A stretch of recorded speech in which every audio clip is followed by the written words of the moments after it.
Hey, good morning, friends. Mark Holmes here with my buddy Cowboy Joe Boo, and as always, thank you guys for watching, commenting, and subscribing to the Joe Boo Sports Report. Without you guys, this does not work.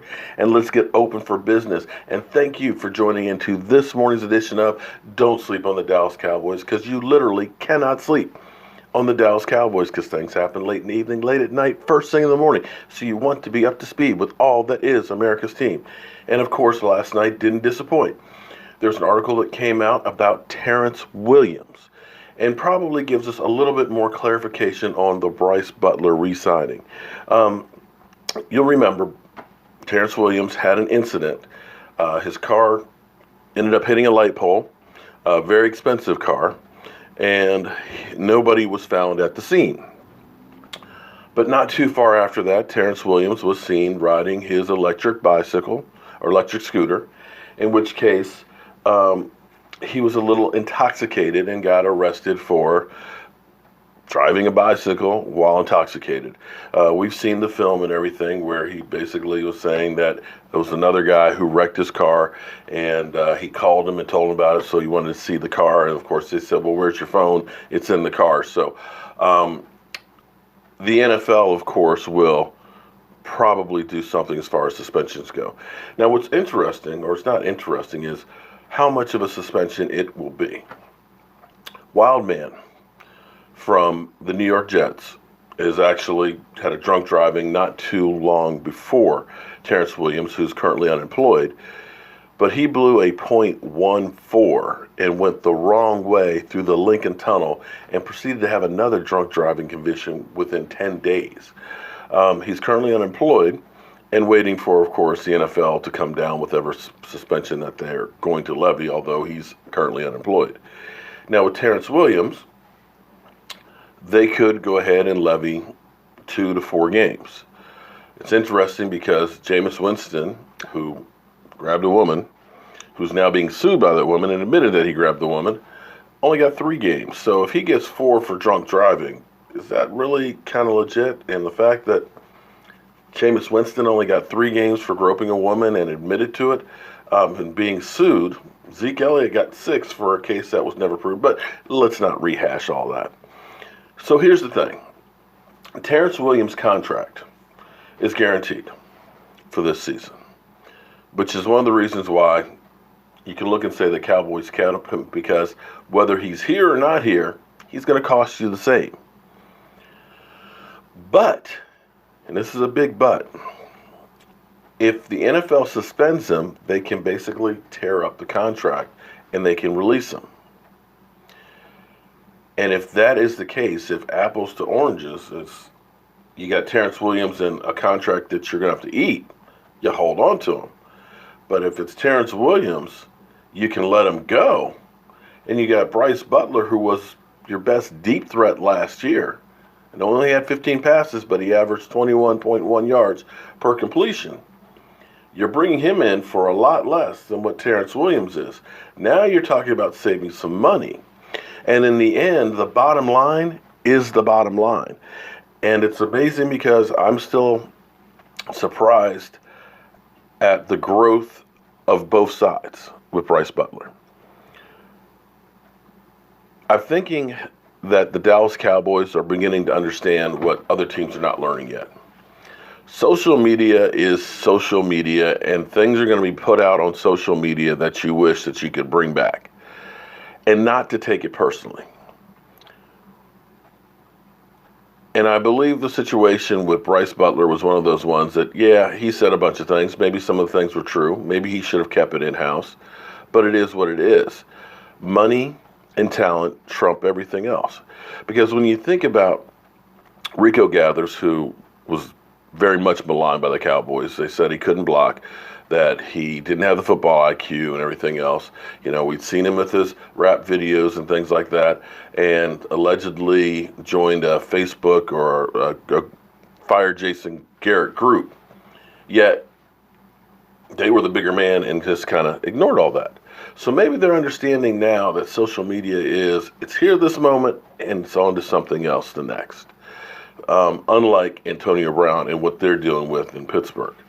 So that's where we can see that's probably the reason why Brice Butler has been brought back. Because again, if you're going to have to bring somebody in, why not a guy that knows the system? Why not a guy who had chemistry with Dak Prescott? And why not a guy who's going to save you some money? It all works to me. Now, can we finally put the rest, the taco is a bust stuff? I remember last year, oh my God, last year, especially the first half of the season, so many of the Walking Dead 80% Dallas Cowboy fans that said Taco was a wasted pick. Taco's a bust. Get him out of here. He's a bum. I can't believe we drafted that guy. And I kept saying, pump the brakes on it. Listen, understand, when the Cowboys drafted him, and I remember that draft because defensive ends, pass rushers were flying off the board. And with the Cowboys picking late in that draft, there was no chance they were going to get a guy with his abilities in the second pick. So they kind of reached a little bit. Maybe he shouldn't have been quite a first round, but you weren't going to be able to get him. But when you looked at him, he had 1 year of really starting, and he was very, very raw. He had some skills, he had some tools, but he needed some time to develop. He needed to develop some moves. He needed to put a little weight on him, and he needed experience. But the Walking Dead Cowboy fans were like, screw him, get him out of here. We should have drafted TJ Watt. But you looked as the season went on, because one of the problems for him, or actually one of the good things for him, was he wasn't thrown to the wolves immediately. He had time to sit behind the bench. He had time to watch the other guys and learn the system, to be under Rod Marinelli, to get his legs there. And of course, a Charles Haley saying that he questions his football IQ, skill, and desire. Because I got to tell you, first game he was behind Randy Gregory. Second game, well, I got to tell you, he's developing into a one-gang wrecking crew. Let's just look at these numbers. He got a sack, 3 tackles, one of which was for a loss, a fumble recovery. Not bad stats. In fact, really, really good stats. Now, I know it was against the New York stinking Giants and Eli Manning and stuff, so, it's going to be skewed a little bit because they suck. But you get that from anybody in the NFL, he is going to be a beast. And it takes me back to talking to Leon Lett, who said he's going to be his breakout player of the year. And right now, Leon Lett definitely knew what he was talking about. So here we are, guys. 2 days, 8 hours, 7 minutes, and 35 seconds away from kickoff against the Seattle Seahawks. And to me, this is a game that will help define this season. Win it, you're going into the soft part of your schedule, and you have an opportunity to get some space. You have an opportunity to feel good about yourself. You have an opportunity to set the tone.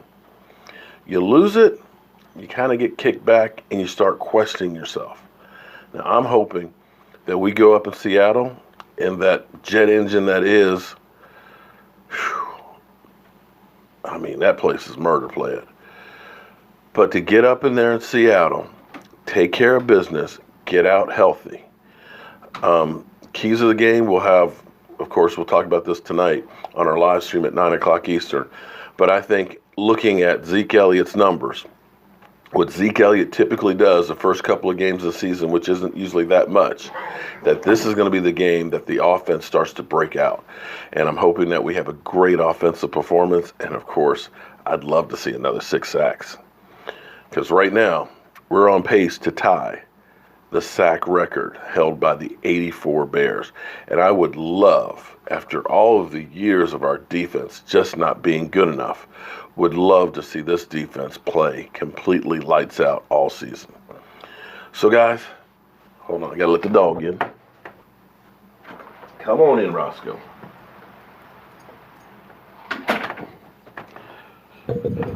So, guys, I hope to see you guys tonight, 9 o'clock Eastern, for our live stream. We'll be taking some calls tonight, and we'll be talking about what our Cowboys need to do to get a victory here in Seattle and all that is the Dallas Cowboys. Oh, and one final note.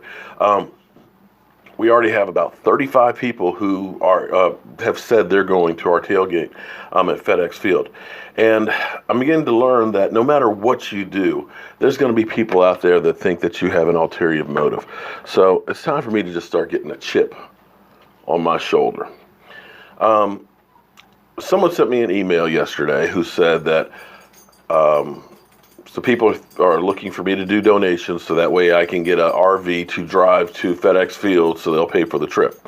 Well, I only live about 30 miles from the stadium, so I don't need an RV to go to the game. But the reason for getting the RV is, if you guys all know, the nosebleed seats at FedEx Field are allowed $150, and they'll probably come down because the Redskins stink. But going to a football game is not a cheap proposition, and a lot of people can't afford to do that. To me, a lot of the fun is actually doing the tailgate. So by us getting the RV, we've got a power source, we've got canopy, we have bathrooms, we have refrigeration.